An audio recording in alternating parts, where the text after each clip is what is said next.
That's probably on the live stream. We're live. Is that the alert?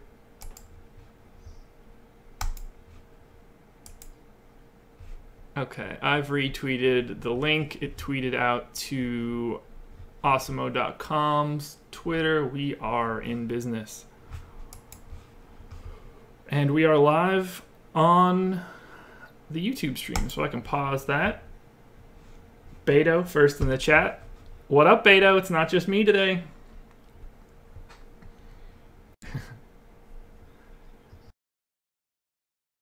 Night.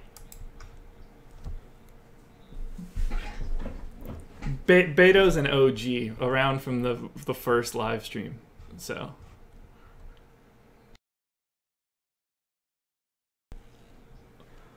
Well, Beto's easy to remember, and then if you see Jizz Dragon hitting the chat right now, Jizz Dragon also an OG.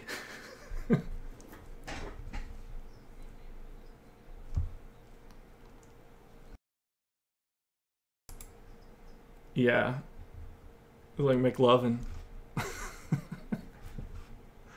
So what's going on, everybody? You can't hear him. Okay, perfect. As I suspected.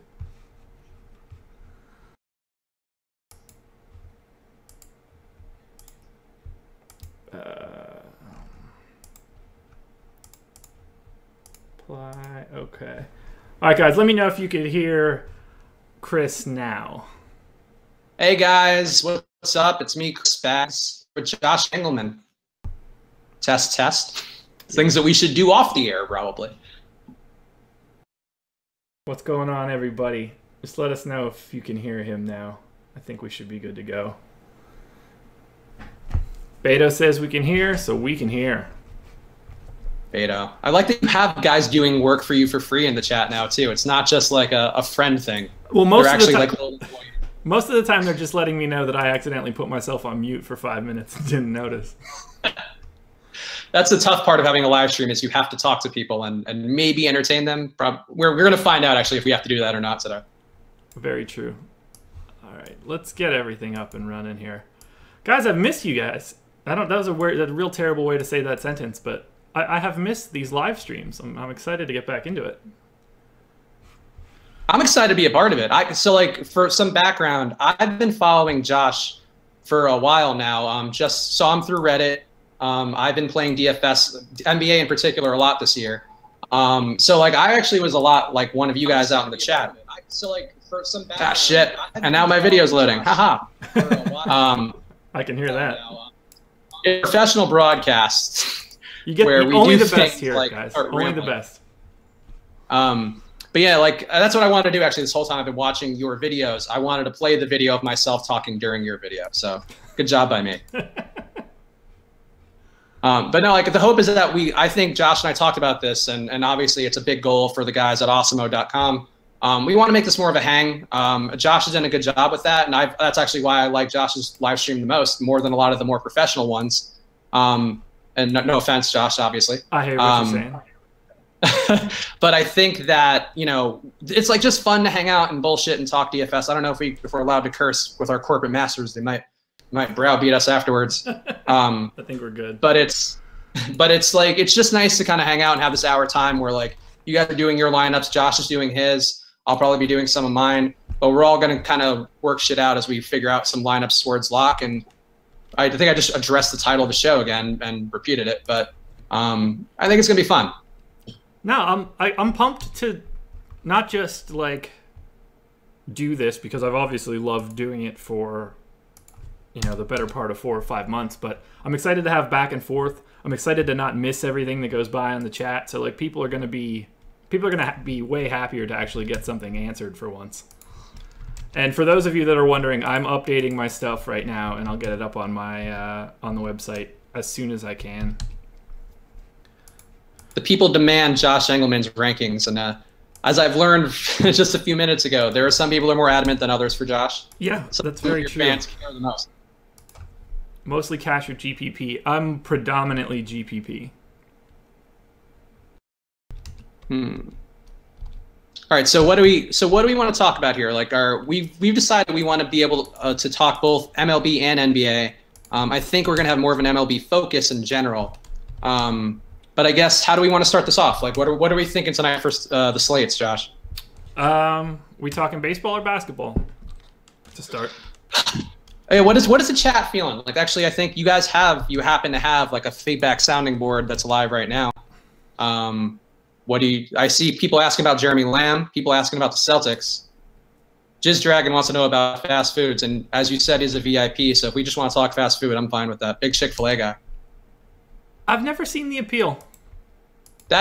You live in the South. You live in North Carolina. I do. I'm not a big Chick-fil-A guy. Like, it's fine. Here's my problem with Chick-fil-A. Okay, problem's not the right word for it. Here's my... Wait, is Batum playing now? He wasn't as of before. Why does Fantasy Cruncher have him with minutes? They're weird sometimes with updating, I feel like. Like, where sometimes you have to refresh twice to get it down to 0. Or like... He's upgraded to questionable. There's like maybe some caching. No, he's questionable. Huh. I don't know. I would still play Lamb. They've been sitting starters a lot. When did this Batum news come out? Changed from out to... Yeah, now he's a game time decision. That's so annoying. Why? Why are they doing this with him? I don't understand. Why would they do this when they're sunk? Why would they risk somebody that they have to pay $100 million in the next 3 years to? More than that, why does the NBA, who partners with DraftKings and FanDuel, not release this in a timely fashion, like where they say everything has to be in by 3 p.m. on a given day? Like, they spend millions of dollars in advertising. Their partners, their synergy revenue share things. I don't get that, and that's something that's bothered me a lot this year. I land on it in 2 different ways. One, I think that information should exist just because of the reasons that you just said. But then I think, like, do we even deserve any information at all? Like, ultimately, it's neutral information. I mean, I prefer people to not know it and not get it because it benefits me more. But, like, I'm going to get sunk by late news or weird news just as much as I'm probably going to gain from it. So, I don't know. Sometimes I care, sometimes I don't. It depends on sort of how the late scratch happened. Like that Tyreek Evans one from like 2 or 3 weeks ago. That one pissed me off. That was upsetting. That was a heart-wrenching one for me. I don't know. I don't miss late swap. Like, I played my first NBA season where I played a lot was a late swap one. Okay. And that ruined my social life completely. Like, completely and hopelessly ruined my social life. Where, like, I was on the East Coast then, and I would be out at a bar and be like, sorry, I gotta, like, step aside. Like, sorry, Tinder girl. I can't try to insert a digit inside you. Sorry. I can't try to treat you like Mimi right now. Ooh, there we go. I have to edit some lineups. And I think I don't miss that part of it. But now that I'm, like, doing this professionally or whatever, like, spending a lot of time on it, I wish late swap existed just so I don't get burned as bad as I have been.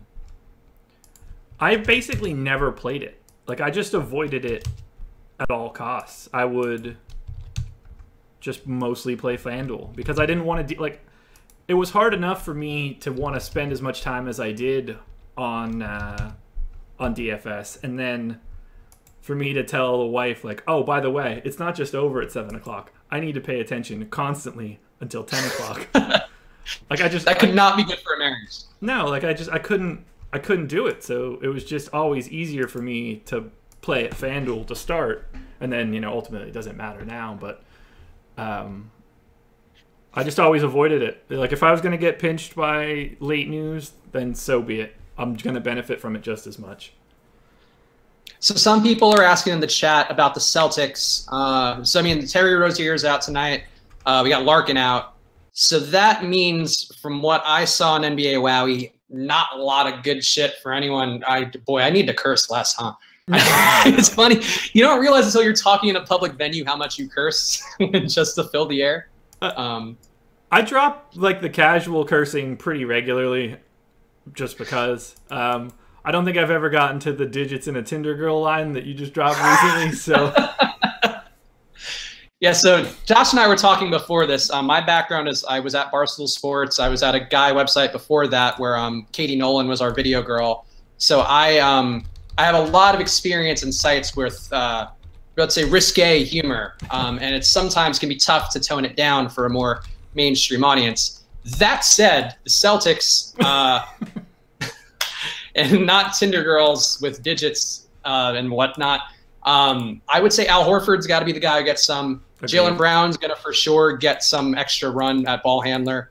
I don't know that I love either guy a lot in the matchup, and I would go Brown and Tatum, I think, over Horford. I just don't trust Horford lately. I don't like him at all. Okay, we're on opposite sides of this then, which is perfect. Really? You're a Horford guy? He just fucking sorry. He just drives me nuts every time. I like him tonight. I feel like he has to do something tonight. I'm pulling. I mean, he does. Now. He does technically have to. Well, you know what I mean. I am a DraftKings. Beto, I'm a DraftKings guy. Rigatoni88. I did not get fired from Barstool. I left there on my own volition because I was really fed up and tired. You can read about it on my website where I write about personal things, spagsemail.com. Cheap plug for all who are watching. But yeah, I don't know. Like Horford to me is just one of those guys. He's a great real life player. In fantasy, I just don't trust him at all because he might do a lot of great things on the court, but it's so often doesn't show up in a stat sheet, and it drives me nuts. Where like he's in a great spot and he just doesn't do anything. I mean, absolutely reasonable points there. 6,400 on DK. You don't find that appealing at all? I do find it a little appealing. I don't know. There's on the slate this big too. Like, and I think you've said this in some of your videos. So not to throw your own words against you. I've been researching you for months, just getting ready for this moment to just throw all of it back in your face. But like, I think you said like on a slate this big before, like why play a guy you don't like? Absolutely. And I think there's enough value out there. There's enough guys. Like I'd rather keep going Marquise Chris. I'd rather keep doing like, I'd just rather go those directions than risk a guy who I know has burned me many times. And I know that's a objective bias thing, and Alex would probably punch me in the balls for even suggesting that. Very big on data at Osmo.com, which is great. But I just, if you had 50% Horford, I would see like 50% of your lineups going down, I think, in general. Okay. See a lot of Barstool questions. I didn't even tweet it out. Oh, man. So, Beto, you're banned now. Is that my echo or your echo? Knowing our technical differences, I'd say probably mine. Okay. I'll turn down the volume a little bit. Nah, you're fine. I just heard myself in the background, and I know how annoying I find my own voice, so. I find it soothing, Josh. I think you have a certain melodic tone. I think the people in the chat would agree. That makes me feel good. No, like I'll have a real talk moment. So like I said before, I watched Josh's videos. Like I would listen to his videos in the background, and I found myself making the same noise you make with your coffee thing while I was drinking a cup of water. And I was like, this is getting a little weird, and I didn't love it. And I think I stopped watching your videos for a little bit before we kind of ended up merging consciousnesses or something. Yeah, I'm really bad about slurping drinks. It's wholly unappealing to, I would imagine, everybody. I think people like your I remember like Mr. Rogers when he would put his little shoes on, and that was like a big thing to me as a kid. It was weird. We would watch a man get undressed and dressed in every episode of a child's show, but he would like do that, and it's like it's all part of the process and like how you enjoy the show. So I think in some ways some of those ticks kind of can have value for sure. Absolutely. So people are just watching and get used to you. I need to turn out some lineups at 624. What do we think about Dante Exum? I don't really think about anything. I like Dante Exum a little bit. I think Mean Gaming. I think that he's been getting a lot of run lately, and the Jazz blow out everybody who's not up to par. So I think if you're going to play a blowout, that's a good move. The Lakers have been very, very bad versus point guards. Like even when Lonzo was there, they've been really bad. You saw it yesterday or 2 days ago with Eric Bledsoe.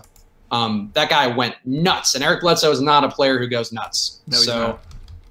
I would say like definitely Rubio tonight. I have a lot of Rubio. He looks great on DK. Rubio looks absolutely awesome on DK. He's been one of my favorite plays all year. That Jazz team, like people I think sleep on them because they have that rep of being so defensively strong. Yeah. But they like to run a little bit, and they'll gas a team. Like if they're better than them, they'll just run up points, and it's awesome. I love the Jazz, just like in general. I want to see them get like a little bit better. You know what they would be? They'd be really great with Gordon Hayward. Honestly, the Celtics don't need Gordon Hayward. Just trade him back. Yeah, let's get a redo. Yeah, can we get a do-over for that one? Stay away from Amir Johnson. I'll have a little bit of Amir Johnson. I think Amir looks okay, but he's going to look better than people will think he looks better than he is because it's Brooklyn, and it's just he doesn't get the usage. He's not that kind of player. Yeah. What do we got? Monk or MKG and DK Cash. That's you. I mean, I don't play Cash. MKG got 30 minutes last game, and he's probably going to get the same, assuming Batum is out, which now we don't know. Game time decision. I like Monk a lot, though. Monk had a 40% usage rate in his last 2 games, like give or take. And nobody's talking about that. Yeah, I'd feel a little bit safer. Oh, man, that news of Batum is throwing me off. Like, I didn't think there was a chance in hell that he played today, so it was never in my mind. And we've just been cranking out all that baseball content today. Honestly, if you got to give the people what they want, I think we need to do a better job kind of hitting the middle ground. But I think you built like a basketball audience, and some guys might try out MLB, but I think it's going to be a slower ramp up. Oh, definitely. Definitely. And with baseball, it's a little different in that, like, the last hour matters significantly less. So when there's basketball, I would expect people to want basketball answers in the lead up to a lock. Hey, dog. By the way, I also have dogs, so nice. Now we have extra potential noises joining Riggs and Co. Yeah, they're... I don't know what they're doing right now, but it's probably nothing good. I don't trust them. That's way too much Daniel House. I'm going to have to make a tweak or two there. I don't think I need him in 70% of my lineups. I think you're selling Mr. House short. Mr. House's house. Yeah, I don't think he's more like a condo than a house, if anything. He's been very good on a permanent basis all year. Him and actually Reed, who's not currently active for the Suns. They were 2 guys who I was eyeing when they started getting their wave of injuries because they do kind of fill it up in short bursts. Mm-hmm. So I was excited to see House play, and he's at the minimum on draft. He's at 3,000 on DraftKings. I don't know what he is on FanDuel, but I would guess that's the kind of play I like a lot, especially on a slate like this where people probably didn't notice him getting 35 minutes. It's true. Maybe I will have more than that. We're about to find 100% out. House. Let's go. I won't ever go higher than 80. 80 is my cap. Whether or not that's a good idea, I have no idea. But I use 80 as my ceiling for ownership. I don't know if we're giving away secret sauce, but I believe that some of the Awesemo behind the scenes guys said 50, 60 max is where you should be if you're entering a lot of lineups because of like variance and whatever. And I've taken that to heart sometimes where I'm like, get mad at myself, but I feel like that's the best way to limit risk, at least from what they said. Oh, and I agree there. 80 is just the max that I'll ever let Fantasy Cruncher spit out. It doesn't ever really get to that point. Gotcha. Unless it's one of those scenarios where, it's somebody decent mispriced at 3,800 getting 35 minutes and 25% usage type stuff. But I just automatically set everybody to 80% right out of the gate because I don't want anyone to show up in everything. Yeah, that makes sense. Let's see. Let's do some questions from the chat. We got some pick'em type things. Sure. Gordon or Millsap on FanDuel? Let's see what I've got. I'm about to look at it anyway. What do you do with the extra $1,000? Like that's a pretty healthy gap between the two. If it's a one or the other type thing, I probably prefer Gordon. I don't have a lot of worry about the Knicks, so I would look Gordon in that scenario, but it's pretty close for me. I'm going to end up having a bunch of Millsap. I know right now it's showing that I have way more Millsap and no Gordon, but that's because I haven't made any tweaks yet. So yeah, Gordon for me, but it's close, and I'd want to know what you do with the extra 1,000. Beasley's out? God damn it. That's going to be a lot of last-minute adjustments for Josh's lineups tonight. Last minute? I don't even have the first set of adjustments done. So I'll talk then so Josh can tinker with things maybe in the background. Nah, we're good. I'm used to this at this point. So Beasley being out, honestly, I think that usage goes to Trey Burke. They don't have another like one-to-one fill-in, and Burke has been gunning. He's gunning for a next contract. He's gunning for a Knicks contract. I don't know what it is, but that guy is like shooting and playing outrageous minutes, and I think that he's where you got to go. O'Quinn also looks great. I think he's like an A in every possible ranking that we have around. Yeah, O'Quinn looks incredible tonight, but I think that'll be probably incredibly popular as well. Yeah, and I mean, I guess that's a case too where O'Quinn to me seems like good chalk and like the kind of guy where there isn't a ton of risk because of how he plays and his points per minute and the fact that he gets rebounds and blocks and stuff. And he's also, I think technically this is a revenge game. I know that we don't love those narratives and whatever. But, you know, I mean, who knows what's in Kyle O'Quinn's heart? He's Irish. He's probably got a drunken anger in him somewhere. I don't picture him as Irish. That's Black Irish. That's, you know, that's exactly why. It was like I was listening to the Dunked On podcast. I don't know which one of the last couple. And Danny was talking about the athleticism for Sam Decker. And he's like, you know, most people don't think of it because, well, he's white. It's like, yeah, it's absolutely true. You don't think about it at all like that. It's like those comps, like for white wide receivers, where they're always shifty and hardworking and stuff like that. They're just everybody's a lot of racism in our society. Yeah, you never get the Kadeem Allen starting. Kadeem Allen is starting. According to Bill Butlicker, which is a credible source to me. But I don't know. That might as well be a Woj bomb. the Butlicker bombs would be an entirely different ballgame. I feel like Woj wouldn't be as popular if his last name was Buttlicker. I don't think anybody's going to talk about the butt bombs that they've been receiving. According to many places. Trust me, I'm a doctor. Kadeem Allen is officially starting according to Fantasy Labs. So that is not just a Butlicker exclusive. That is everywhere. So I don't. Has Kadeem Allen even played?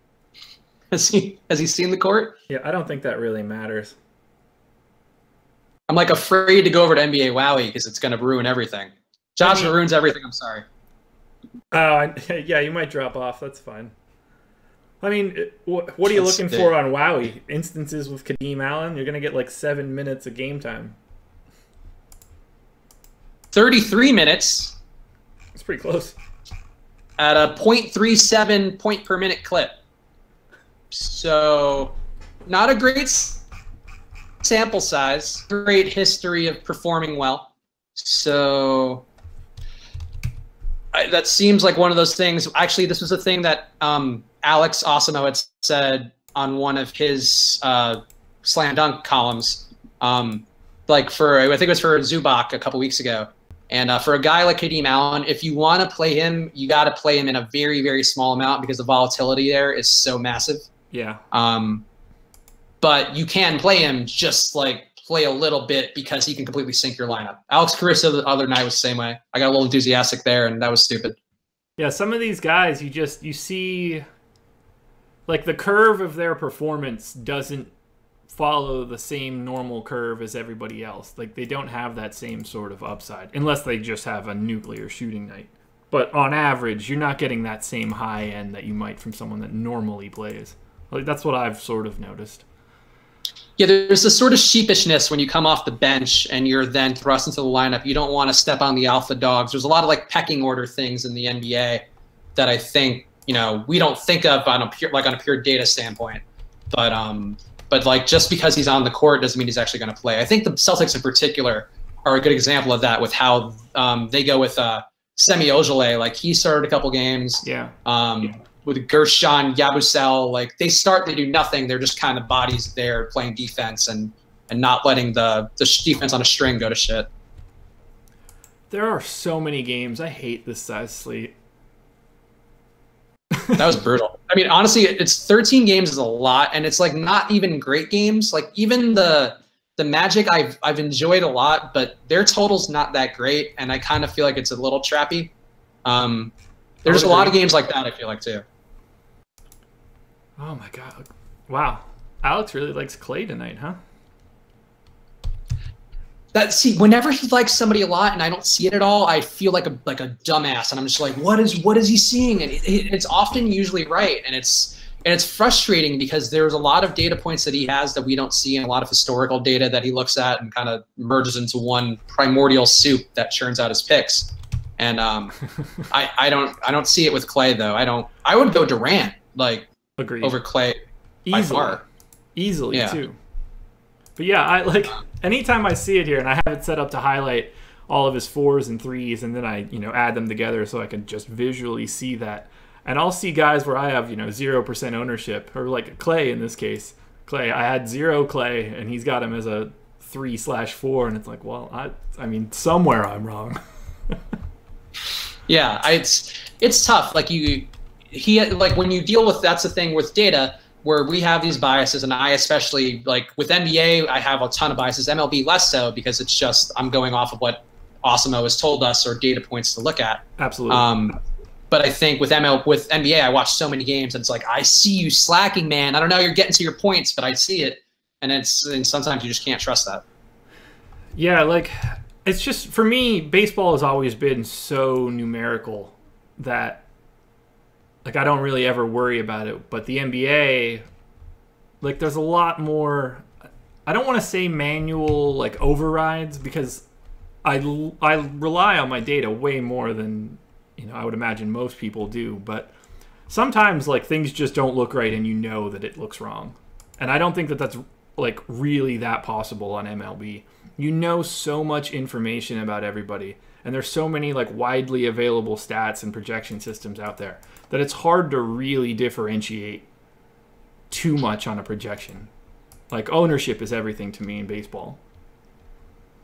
That makes sense. I think I've heard actually at one point one of our guys at Osmo said that Alex sometimes will see a data point, at least for NBA, and then be like, because he trusts his data so much, he'll then try to work backwards and figure out where the data went to that, so he understands what was important for his data. And I think that's a difference in approach between, maybe like you or I, who like you're obviously more data focused. But I think that's a full trust of data so much where you're like, okay, the data says this, how do I then back this down into reality? Yeah, and I think that's why he wins. Yeah, that's probably why he's ranked #1, It's that simple. He's like, so guys, like, and Josh knows too, Alex has won 2 tournaments within the last week that I've been in, and it's like funny because you see it go up and you're like, all right, well, I mean, what am I going to do? I'm not going to beat, like, I'm working for this guy. I'm not going to beat him. You won it so bad so we could just head to Slack and talk shit to the boss or something. Suck it, man. I only did it with 10 entries, bitch. And then he'll show us his ROI for the day, and it'll be like, oh, never mind. I made $47. How did you do? Oh, you made that much? Cool. That was like actually this morning in our Slack chat. One of our guys congratulated Alex on winning the MLB tournament yesterday, and I was like, guys, let's slow down. I got 135 on MLB for the first time, so let's all applaud me and my $8 win too. Yeah. But people didn't really join in. It's really unfair. Yeah, there's not as much interest when I get 12th in the quarter tourney. You had that one night though. I saw that video. That was within the last week, right? Yeah, I was up like, I don't know, 500% on the day or something crazy. It's such a good feeling when you see it go up. Like and especially when it stays up. Like there will be moments if you have like a lot of guys on an early game and you're at the top of the slate and you're feeling like the king of the hill. But it's when it's in the end of the night and you're like still there that, I mean, that's the whole sweat thing, obviously. But I think just the satisfaction of being in the hunt is kind of enough with how many people are playing all these tournaments. Yeah, I don't sweat anything. I'm usually asleep. That's the East Coast, though. I feel like if you're on the West Coast, like I'm still awake, and I'm like, I'm not gonna not watch my guys if it comes down to whatever jerks are going to be playing in the late games. No, I went jerks. Cursed. I'll transition that now that, you know, waking up and this is my job, but I just didn't have the option. Like, I had to get up at 4:30 just to be able to do everything that I was doing. So there's no way that like the tip off of the 10 o'clock games. Never. I was in bed by 8:30. It's tough to stay up, I think. Like, especially if, like, you know, you just kind of have the process every day. Like, you know, it'll be there in the morning. You don't need to be up and kind of like giving yourself anxiety for no reason. Oh, like, I'll still, like, it made it horrible to sleep. But whatever. All right, let's do some questions. Yeah. All right, we'll do a couple baseball ones, and then we'll go back to NBA. Okay. Let's see. We got Kendrick and Dejong or Lindor and Wong. Where are you seeing that? That's from Matthew Prodwell. I liked Wong in my last pass looking through baseball. I'll pull that up as soon as I paste this stuff in if we need to circle back to it. Unless you... No, yeah, I think what does Alex have for rankings? Let's see. Alex has... That's also, yeah, just as a point, too, I think, for the sake of, like, a lot of these questions, go to awesemo.com and look up the rankings for these, because honestly, like, they're going to give you a much better picture on things from a person who's, like, obsessing over where these guys are in each rank. I'm going to let you know something right now. No one's going to do that. I promise you no one will go look up anything I say it really nicely. For our benefit. I know how this game shakes out. You can put everything you want on that website. No one's going to go double check it. Well, okay. Fair enough. That's what you should do. Like, you should go check out those rankings. That's exactly how you should handle this. But just understand, like, there's more answers there than not. And you'll probably get an answer faster if you go check out those rankings. Yeah, I mean, honestly, I like my lineup that I did so well with and really soared up the rankings last night. That was all, like, primarily, like, I figured out the stacks and the pitchers I wanted to use, but all the players that I used to kind of fill out the rest of the roster were all just Alex's A picks. Yeah. And that was the best lineup I had, and also very similar to the lineup that he won the tournament with, which was a Dodgers stack. Yeah, people probably don't realize it, but, like, I'm for sure using a lot of his information. I would be crazy not to. It's an amazing resource. You don't really get access to, you know, essentially the exact same information as the #1 player in the planet. And that's exactly what's getting put out on the website. Yeah, I think that's something, too, that we need to, honestly, now we're just having a meeting. And we just need to call that out more. Like, the fact that, like, these are actually Alex's picks. These are coming from his stuff. So I think, like, that's always going to be the best jumping off point, because that's the guy who's won $100,000 in 5 days that I'm aware of. I don't even know what else he's winning out there. Yeah, we just know that top end because you can't miss it. All right, basketball speed round. Let's do a few. Of the cheap guys, we got Monk, we got Kilpatrick, we got Zubac. Which of those three would you feel best about? Monk, Kilpatrick, and Zubac.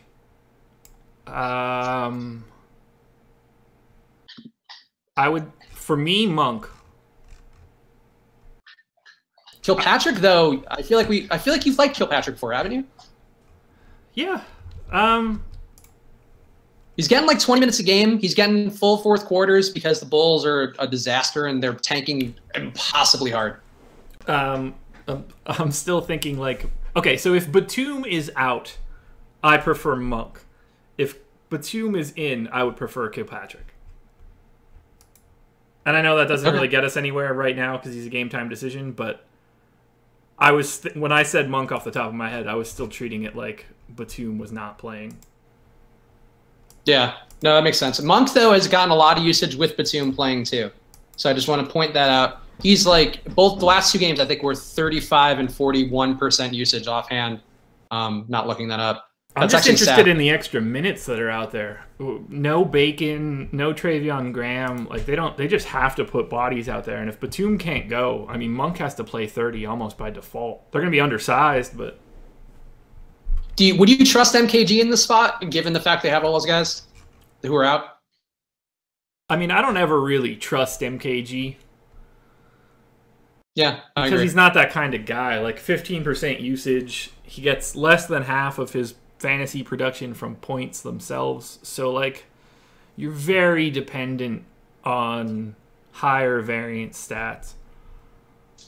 Yeah, so I agree. Yeah, trust is relative for MKG. I can like him, but not, like, be happy about it. Beta, all right, Beta, Rubio or Trey Burke? Woo, that's actually a tough one. Burke feels safer because Rubio might just, like, it's possible that Mitchell just scores 40 points and then that's the end of the game. Or Joe Ingles. I mean, honestly, the Jazz have so many spots they can get production from.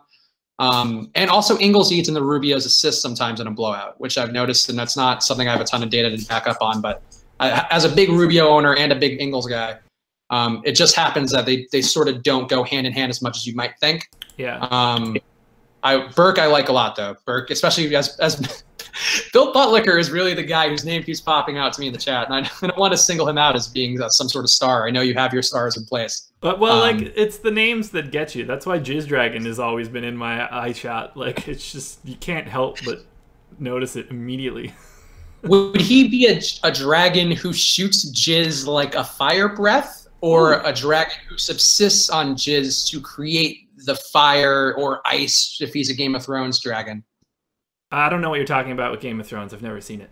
I was picturing it more like, is he a dragon made from jizz? Like Slimer? Yeah, perfect. That's right. But I would say probably the fire shooting replacement is the one that most people would land on. That would be actually, again, you don't watch Game of Thrones, fine, but if there were a dragon, one of the dragons on the show, if that dragon shot Jizz, that would be quite the twist for the show. I would just leave it at that. Yeah, that would be interesting. That would be Game of Bones. It's a porn you can get. All right, we got three choose-ems. Let's like multiple choice things. I like the multiple choice ones. Okay. O'Quinn or Collins on DK? I mean, if we don't care about ownership, I think it's got to be O'Quinn. I agree. I think Collins was in a couple good spots in a row, especially that Orlando game. That stood out as like a very obvious good spot. This one isn't. So O'Quinn, like getting 30 minutes with really Luke Cornett is not a center. I like him. He's a tall white guy who does interesting tall white guy things sometimes. The unicornet. The unicornet. He's not a good basketball player, no. But I mean, Kyle O'Quinn is worlds better in every possible way. Very true. If no Batum, would you go House or Monk? What's House's salary? 30 fees minimum. I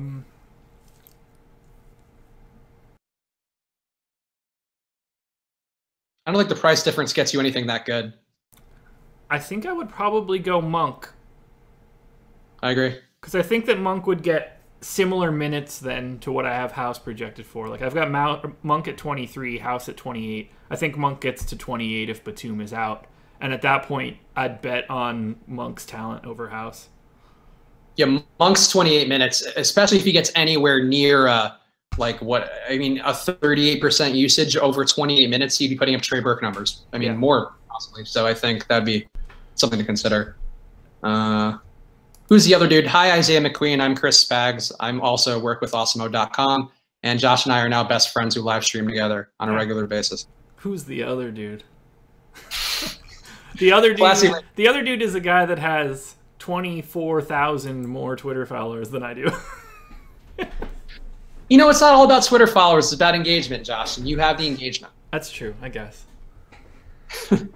Let's see. We didn't answer the Dijon question. I control F Awesemo's rankings and didn't see Wong come up, so I don't have an answer. Let me pull up my stuff, and we'll use the Josh model and see if any of that comes out with any sort of value. The most premium model of all, the Josh model. Yeah, something like that. All right, so while you pull that up, oh, go ahead. It was Wong and who? Wong and Lindor or DeJong and Kendrick.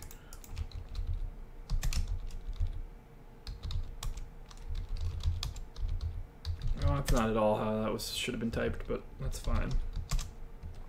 Bill Butler, I can name a power forward that did well against the Heat. Julius Randle a couple weeks ago. I thought we were just doing trivia. All right, DeJong. Okay, so Wong and DeJong. I would much rather have Wong than DeJong. And then Lindor or Kendrick. This shouldn't even be a question, should it? It's a question for that guy who had many questions, Matthew. 10 and 8.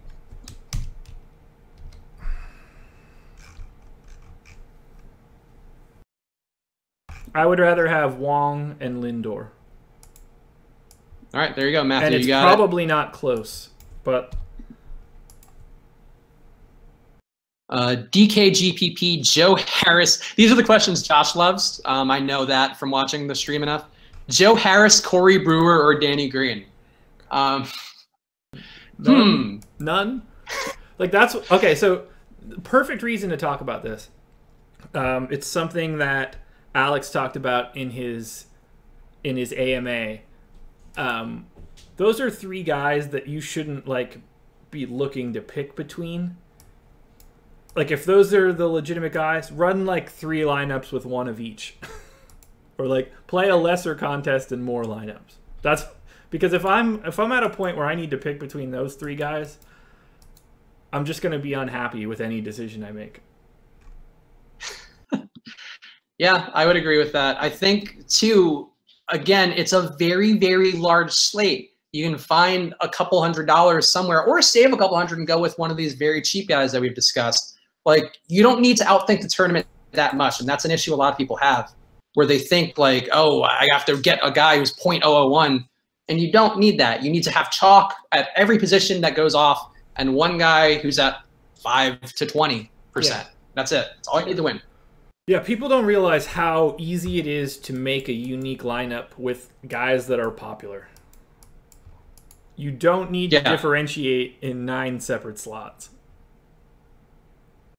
Yeah, and I think that's an issue you have a lot in the beginning, and you kind of realize it over time as you see the winning lineups. And that's something too. Every time you're in a tournament, make sure you are looking at the winners, keeping up with all that stuff, because that's how you know how people are actually winning tournaments. And they're not winning usually with the Danny Greens and Joe Harrises of the world, especially on a 13-game slate.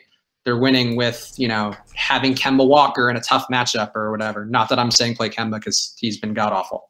Yeah, I don't have Kemba anywhere near something valuable tonight. It's so bizarre. I don't get, like, that team. I mean, you've said it before, but that Hornets team is one of the strangest things. It bothers me. I can't figure them out. I don't know why they're bad. Can you get access to the Excel spreadsheet that Josh uses in the YouTube videos? No, you cannot. Why don't you just try to steal his heart and soul? Or what you should do is be like Scott, who follows me on Twitter and comes in here from time to time, who has taken every screenshot he could from this thing and rebuilt it from scratch. Wow, that is a lot of effort.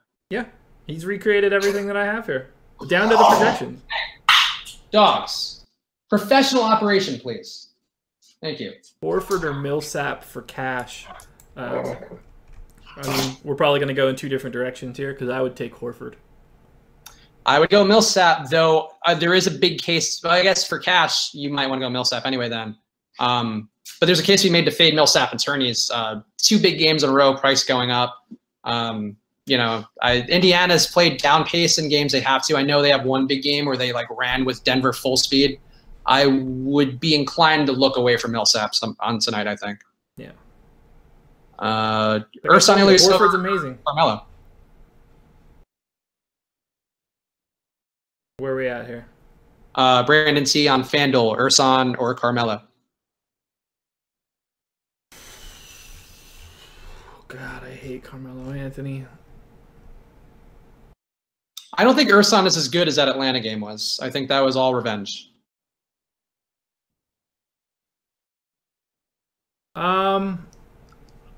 Give me Urson in that scenario, but it's like it's a coin flip either direction.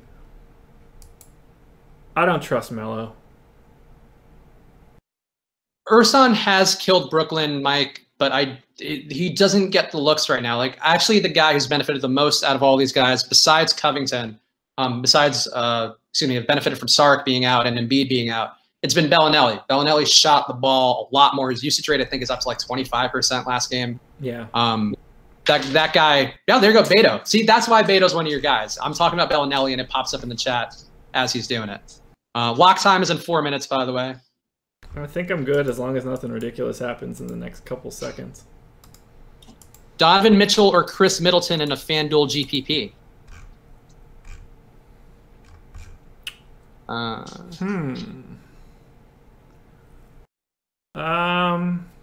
Probably Middleton. I think there's a much more likely scenario that Mitchell has like a casual night and the Jazz just roll. I agree. I do think that Mitchell's been quiet enough lately where there's some regression due. And I think in an easy matchup, he knows he's going for Rookie of the Year. I think that be made. That said, I would probably go Middleton too. I just think Middleton's always a safer play. He's always in the same range almost every game. Yeah, and you get that extra $600 back too. Like that could be pivotal. Dogs, who are getting kicked out? Actually, give me 1 second, guys. Yeah, you're good.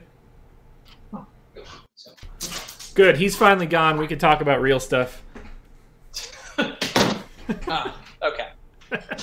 I don't know why. Like, my dogs never do this, but like they think there's like a moment where they're going to capture the internet's attention and go viral, and I appreciate that effort. But yeah, mine only just sit outside the office door and screw around with each other, like they know that I went live. Dogs love trolling you. I think whenever I pick up the phone, my dogs always bark. And it's like, guys, I don't talk on the phone that often. If somebody's calling me, it's usually semi-important. Can we not do that? Yeah. Curry or Lonzo? I'm gonna say I would go Lonzo in general in life, just because Curry's wife annoys me a little bit. But I am not married, so that's... Interesting. I wouldn't let her bother me at all. I like Lonzo, and I think that Steph currently, I actually worry a little bit about Steph with these injuries and how they're starting to add up again. With his previous history of injuries, I don't love it, and I don't know that I love the Warriors overall going into the playoffs right now. I felt like everything that happened to him was fluky. Like it was always just like landing on a dude's foot or someone falling into his knee, where it wasn't just like. It wasn't like an open court injury or anything. Like he didn't roll it on his own. It just felt like there was a reason behind it. So I don't hate it entirely, but I don't want them to have an excuse if they lose. That's what I worry about is they get like OKC in the first round without Steph, and then it becomes one of those things where they have a ton of outs, and Durant is going to have a podcast where he complains endlessly to Bill Simmons. One of my favorite. That was the worst podcast. That's also the best podcast. Like he was getting hammered and just couldn't stop saying Blog Boys over and over again. that last like 15-minute stretch of it was great. He was just like, I had a little too much wine. I was like, yeah. No shit. I was like, okay, man, whatever. Yeah, he was not a happy camper with some of that stuff. I was really surprised to hear him say that he doesn't like, well, he obviously doesn't understand what he's saying, but not liking effective field goal percentage and like true shooting. That's not even like made up shit. It's not like VORP or like other, it's not explaining adjusted plus minus to him. Like all it is just equalizing shot attempts. Like he has to understand that on a basic level. Yeah, I mean, the thing is that a blog boy like you would think that, but a true athlete like Kevin Durant and I, we know that the data, get out of here with your data. Tucker with the Reese out, and any love for Kuzma? Yeah, a lot of love for Kuzma. Really, in this matchup? Who else is going to do something? Alex Caruso. Do we? A white guy in Utah? Are you kidding me? Okay, did I reopen this? Apparently I did. I'm ready to throw this NBA spreadsheet in the trash. I just want to rebuild it, but it's obviously useless now. Yeah, I mean, like, there's only so many options for the Lakers tonight.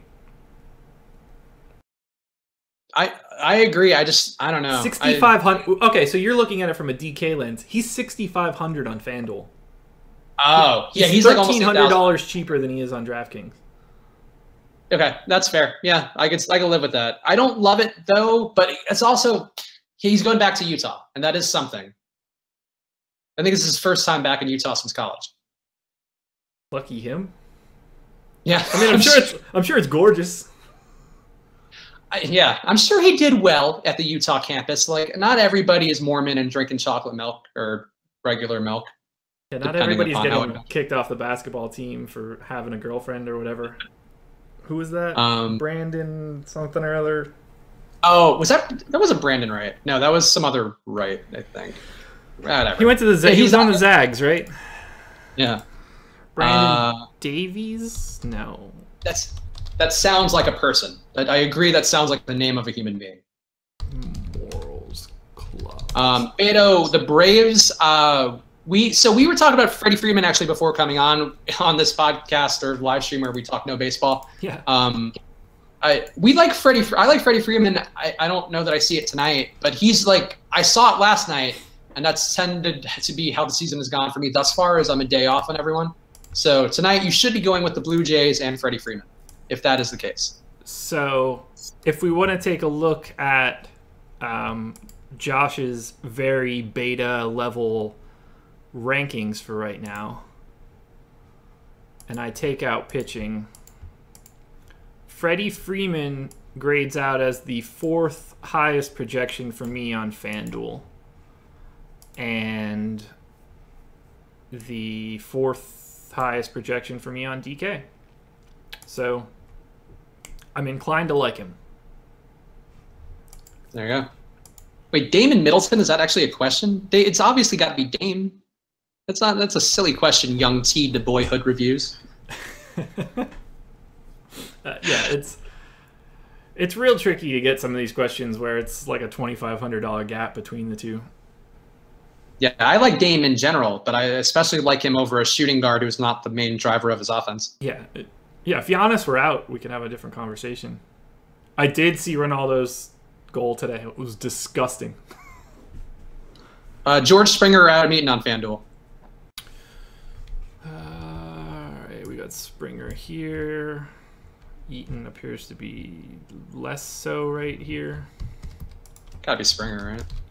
Seems like it. Yeah, I like Springer. Springer's like Springer by a lot for me. Yeah, he could be in a crappy matchup and he'll do like okay. I mean, from my limited sample size that I've seen.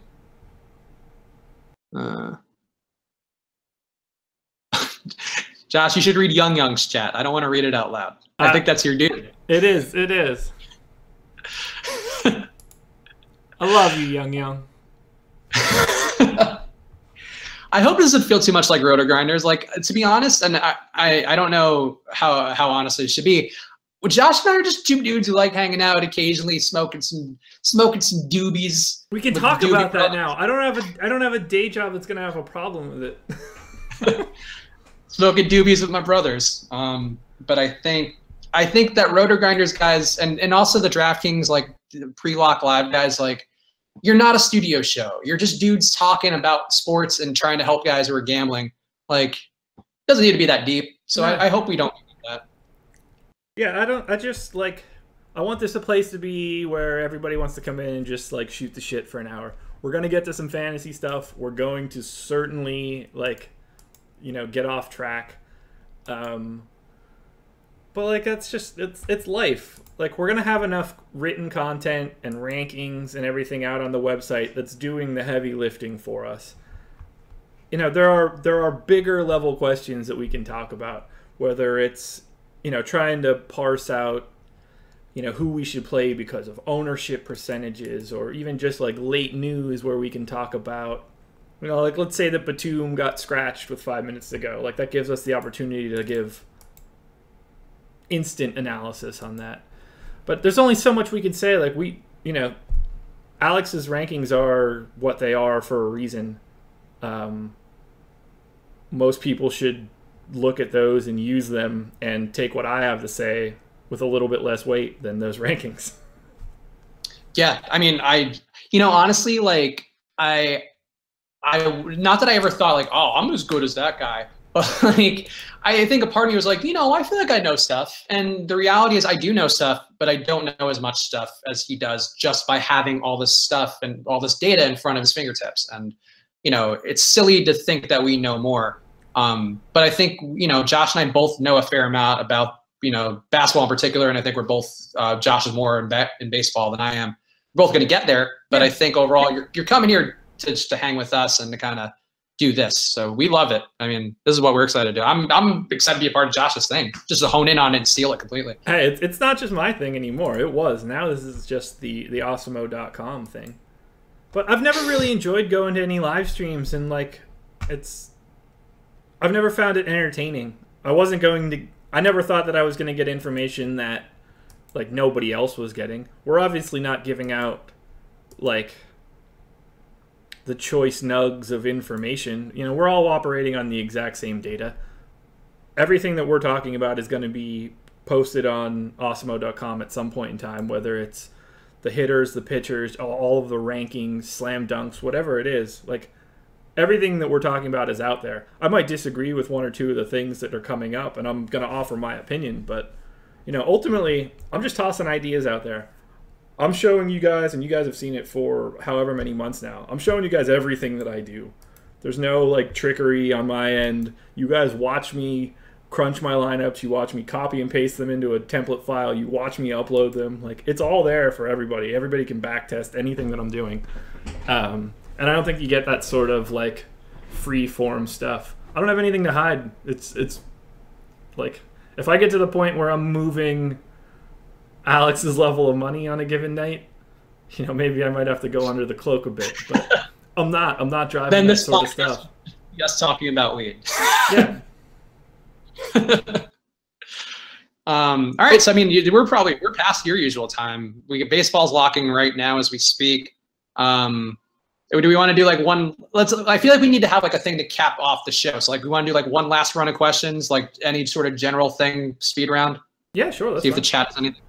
Oh, all right, if you have any questions, put it in. Yeah, Jizz Dragon, no super chat right now. That's something that has to be unlocked on a per channel basis based on subscribers and views and stuff. So this new channel doesn't have it. But we're not, like, that's not what, I don't need it to be used any longer. I liked it before when that money was going directly into my pocket and I was putting in all this time for nothing. But this is my job. You don't have to super chat anything anymore. Yeah, honestly, save your money for Awesemo Premium subscriptions because that's how we all get a little paid more. Very true. All right, Young, your boy. I'm not going to say his catchphrase. So what do we think, steak or lobster? What's your pick?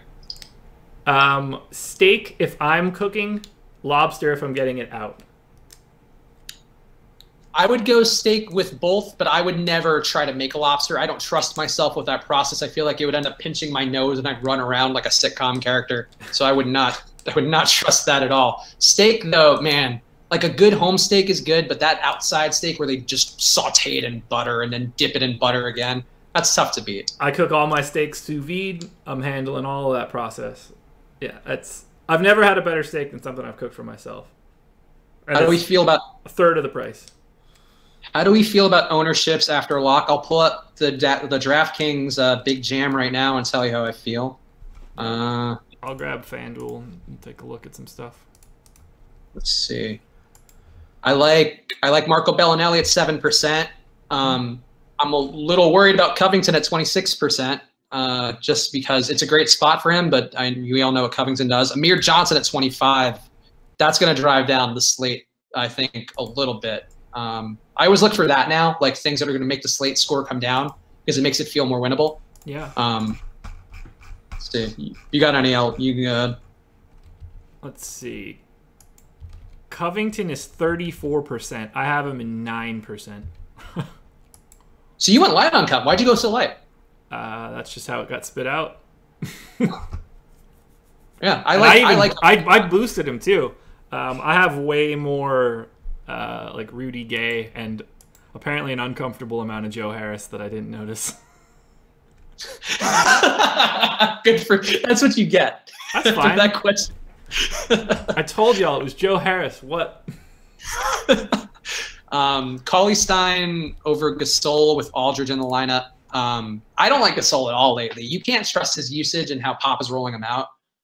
Cauley Stein is actually in a pretty good spot, and he was only bad last game because he got into super awful foul trouble. Cauley Stein is actually a really good play. All the Kings tonight are pretty good plays. I worry about two bad teams playing because that always kind of ends in a mishmash of horribleness. Yeah. But Willie Cauley Stein looks good. DeRozan, 5%. I'm surprised by that. That's like a high total game where he's coming off a big one. That's usually one where people chase points, I feel like. Well, I have him in 1%, so apparently I agree. I don't have it all, I think. I liked him this morning. Ben Simmons is 32 in DraftKings. Ben Simmons has been really good. I'm surprised by that, without Embiid. Yeah, look, he doesn't grade out well for me. It's probably some sort of weird flaw in my data. I don't mean the data is corrupt. I just mean just sort of the way that I handle things. He just never grades out as someone elite. Oh god, yeah, Joe Harris 8.6%. I guess that's fine. You've always been a big Joe Harris guy. That's what people know about you. Yeah, that's all I talk about. I mean, sometimes I just can't shut up about him. You guys tend to avoid chalk and GPPs like Amir Johnson and O'Quinn today. By the way, guys, we're going to cap this at. You know what? Josh will cap it at 420. How about that? Or 720 your time. Okay, sounds good. Oh yeah. So man, I didn't even realize that it was 4:15 for you. My day is over. That's why, honestly, it's awesome, being on the West Coast with this stuff, because then you get to watch the games. You still have some night ahead of you if you want to tap out after the early set. I know basketball better than I've known anything just because I've just been hanging out watching basketball. Yeah. If I ended up on the West Coast, I would have to probably be somewhere close to San Francisco for the wife, and that would just then I'd be poor. Yeah, that rent there. I was in New York City before moving to LA, and San Francisco is worse than New York now, which is shocking because New York is the worst and the most overcrowded. But anyway, do we avoid chalk? Let's answer that question. You should, because that chalk busts a lot. A guy like Amir Johnson, who just doesn't have a ton of upside, will bust a lot, and you're just better differentiating yourself. That said, I'm a human, and I find it very hard to fade a guy who I think is in a good spot, even if he's going to be 50% owned, just because I see the same thing everybody else sees, and I don't want to not see that to try to be different, and because that's how I end up losing money. I avoid chalk that I don't like. So sometimes I'll have a chalky, I'll have a guy that's 40% owned, and I'll have 70% of him. And sometimes I can have a guy that's 40% owned, and I can have 5% of him. It's not because I'm picking those guys out. It just so happens that's the way my data is shaking out, and that's the way that positionally I need to get to where I need to be. So sometimes I'm doubling down on chalk. Sometimes I miss it completely because I just don't have that same sort of. I try to rely on my projections as much as I can. I don't try to get cute and think oh, that guy's 25%. I need to bump him up because he's 25%. I might take a look at Alex's rankings, see where they land, give that guy another percentage or two bump. But if I can't get to anywhere near that 20, I assume there's a reason for it. Because this is just one big math problem to me. I'm trying to maximize some things. And if I have to force something to get close to that group ownership percentage, I'm probably doing something that's a little minus EV for me.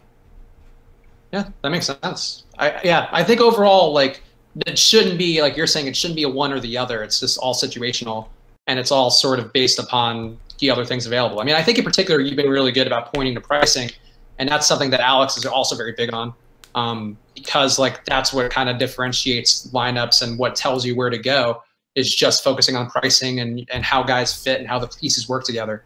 Exactly. So I mean, that's, with chalk and with every part of your lineup, that's always going to be a part of it. Do we think Murray will have a big night versus the Clippers? I say no. The Clippers have actually been really good versus point guards, including much better point guards. I have 1% Murray.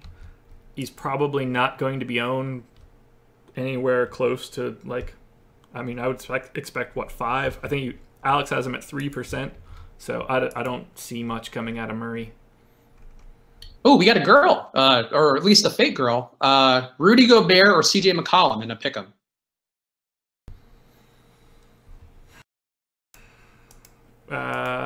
So that'd be DK then, right?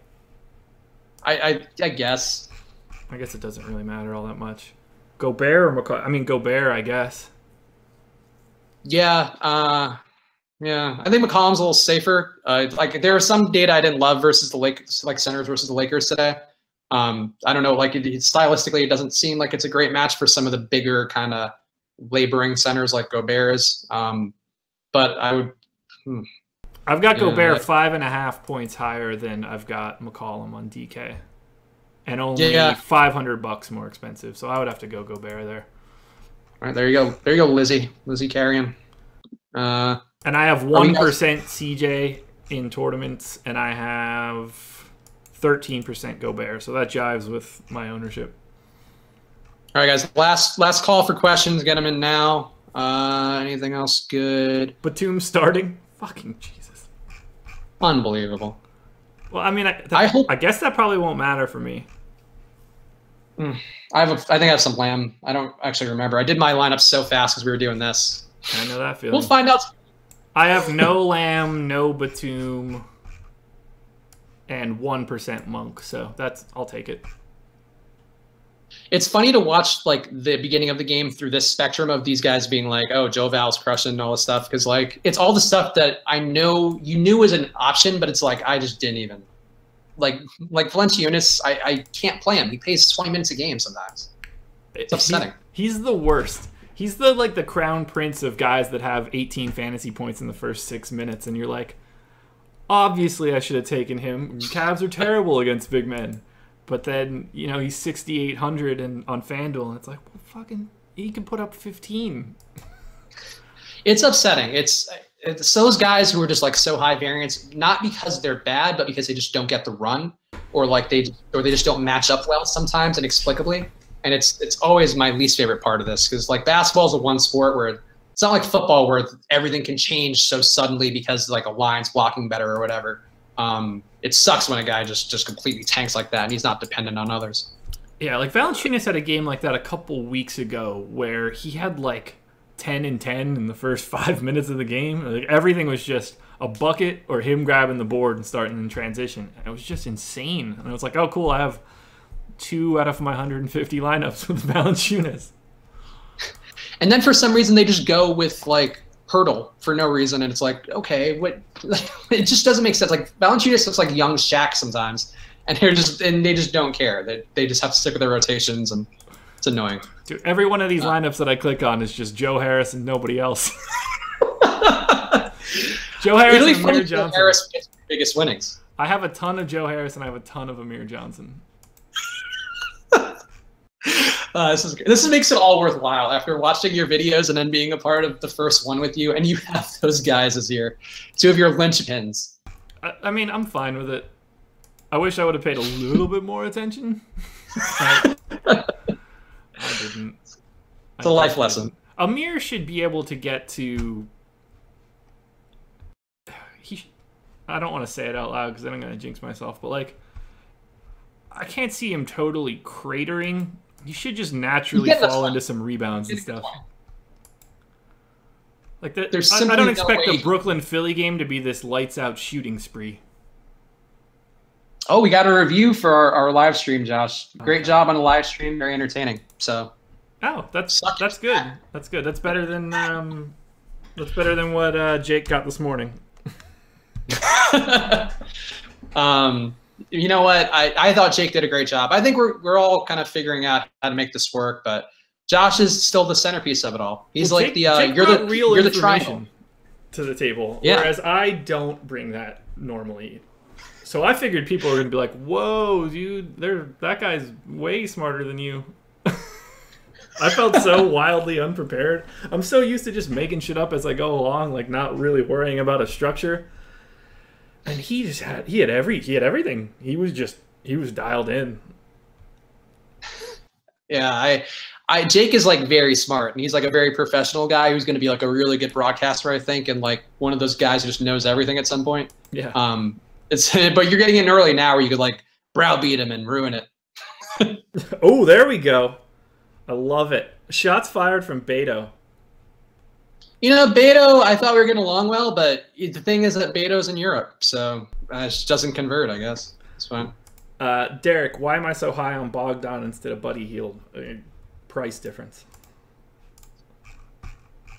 All right, so we got 420. We are going to do the stream daily. I think we're doing this at least 5 days a week, as much as we can, and maybe there'll be some rotating of people, but I think for this week it'll be Josh and I.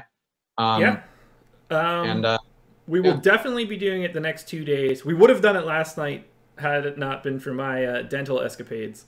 We'll definitely be on for Wednesday and Thursday.